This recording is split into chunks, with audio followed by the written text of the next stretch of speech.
Good morning, this is Larry with another modern day parable. Today's parable is called The Good Deed. He almost didn't see the old lady stranded on the side of the road, but even in the dim light of day, he could see she needed help. So he pulled up in front of her Mercedes and got out. His Pontiac was still sputtering when he approached her. Even with the smile on his face, she was worried. No one had stopped to help her for the last hour or so. Was he going to hurt her? He didn't look safe. He looked poor and hungry. He could see that she was frightened, standing out there in the cold. He knew how she felt. It was that chill only fear could put on you. He said, "I'm here to help you, ma'am. Why don't you wait in the car where it's warm? By the way, my name is Brian Anderson." Well, all she had was a flat tire, but for an old lady, that was bad enough. Brian called under the car and looked for a place to put the jack, skinning his knuckles a time or two. Soon he was able to change the tire, but he had to get dirty and his hands hurt.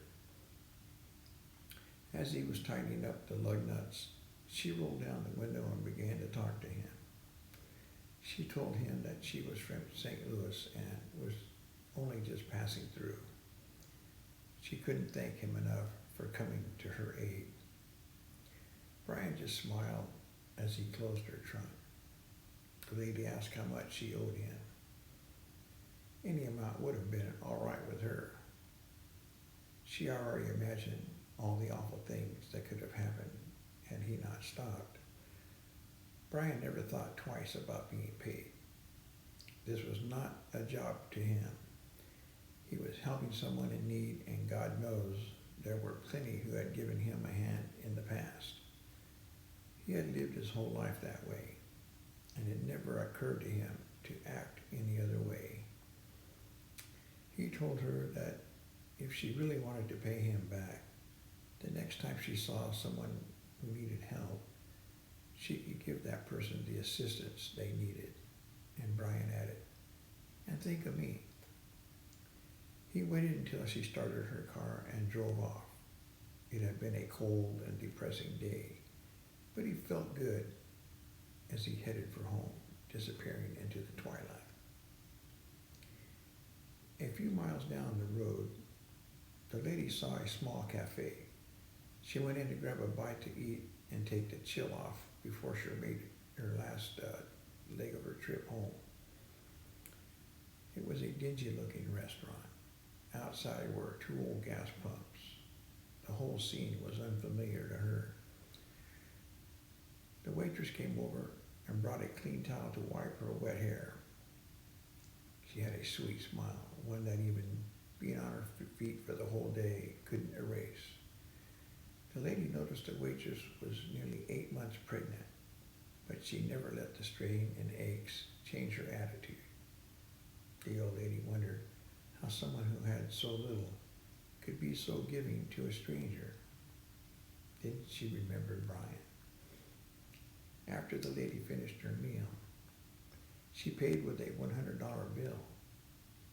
The waitress quickly went to get change for her and her $100 bill, but the old lady had slipped right out of the door. She was gone by the time the waitress came back. The waitress wondered where the lady could be. Then she noticed something written on the napkin. There were tears in her eyes when she read what the lady had wrote. "You don't owe me anything. I have been there too. Somebody once helped me out, and the way I'm helping you. If you really want to pay me back, here is what you do. Do not let this chain of love end with you." Under the napkin were 4 more $100 bills. Well, there were tables to clear, sugar bowls to fill, and people to serve. But the waitress made it through another day. That night when she got home from work and climbed into bed, she was thinking about the money known how much she needed and her husband needed it. With the baby due next month, it was going to be hard. She knew how worried her husband was as he lay sleeping next to her. She gave him a soft kiss and whispered soft and low, "Everything's going to be all right. I love you, Brian Anderson." I hope you liked today's story. Have a great day.